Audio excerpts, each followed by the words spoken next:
नमस्ते दोस्तों, स्वागत है आपका हमारे चैनल में। हाजिर मैं फिर से एक नई कहानी के साथ। रामधनुष टूटने की सत्य घटना। बात 1980 के अक्टूबर-नवंबर की है। बनारस की एक रामलीला मंडली रामलीला खेलने तुलसी गांव आई हुई थी।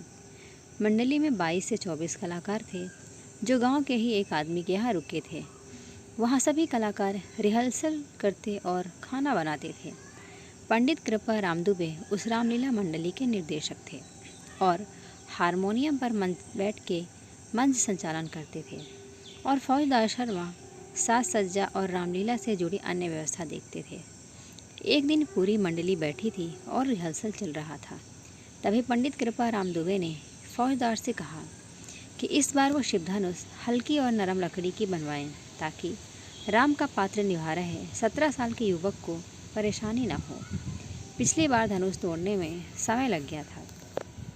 इस बात पर फौजदार कुपित हो गए, क्योंकि लीला की साज सज्जा और अन्य व्यवस्था वही देखता था और पिछला धनुष भी उन्होंने ही बनवाया था। इस बात को लेकर पंडित जी और फौजदार में कहासुनी हो गई।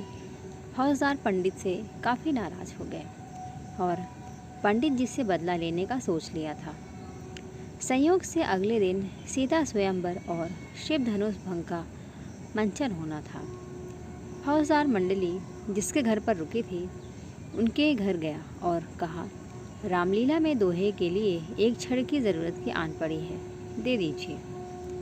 गृहस्वामी ने उसे एक बड़ा और मोटा लोहे का छड़ दे दिया।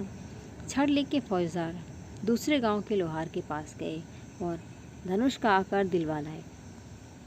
रास्ते में उन्होंने धनुष पर कपड़ा लपेटकर रंगीन कागज से बना के गांव के एक आदमी के घर रख दिया।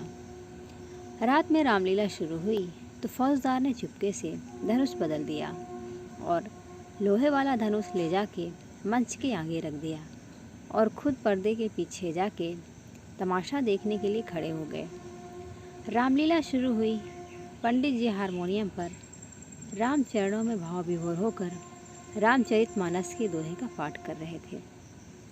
हजारों की संख्या में दर्शक शिव धनुष भंग देखने के लिए मूर्तिबद्ध बैठे थे।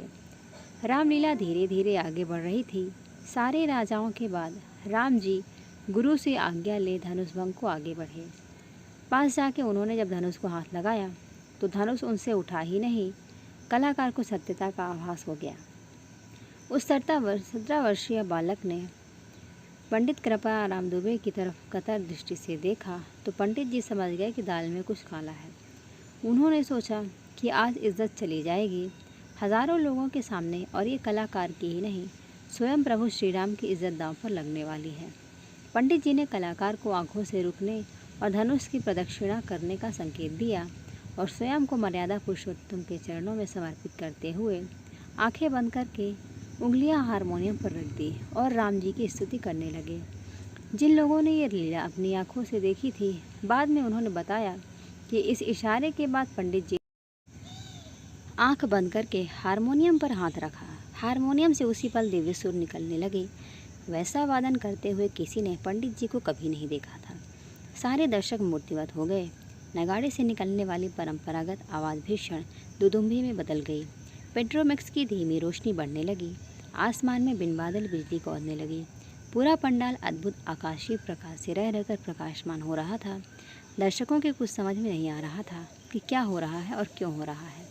पंडित जी खुद को प्रभु श्री राम के चरणों में आत्मसमर्पित कर चुके थे और जैसे ही उन्होंने चौपाई कही, लेख चढ़ावत खैचे गाढ़े, काहू न लेखा देख सब उठाड़े, ते ही क्षण राम मध्य तनु तोरा, भरे भुवन धोनी घोर कठोरा। पंडित जी चौपाई करते ही आसमान में भीषण बिजली कड़की और मंच पर रखे लोहे के धनुष को कलाकार ने 2 भागों में तोड़ दिया। लोग बताते हैं कि ये सब कैसे हुआ और कब हुआ, किसी ने कुछ नहीं देखा। सब एक पल में हो गया। धनुष टूटने के बाद सब स्थिति पहले से सामान्य हो गई। पंडित जी मंच के बीच गए और टूटे धनुष और कलाकार के सन्मुख दंडवत हो गए। लोग शिव धनुष भंग पर जय श्री राम को घोषणा कर रहे थे और पंडित जी की आंखों से श्रद्धा के आंसू निकल रहे थे। प्रभु श्री राम सबके हैं, एक बार श्री राम का होकर तो देखिए। जिसका हृदय निर्मल और शांत है वही राम का हो सकता है। दोस्तों, कहानी आपको कैसी लगी ज़रूर बताइएगा। लाइक करिएगा। चैनल पर नए तो चैनल को सब्सक्राइब करिएगा। धन्यवाद।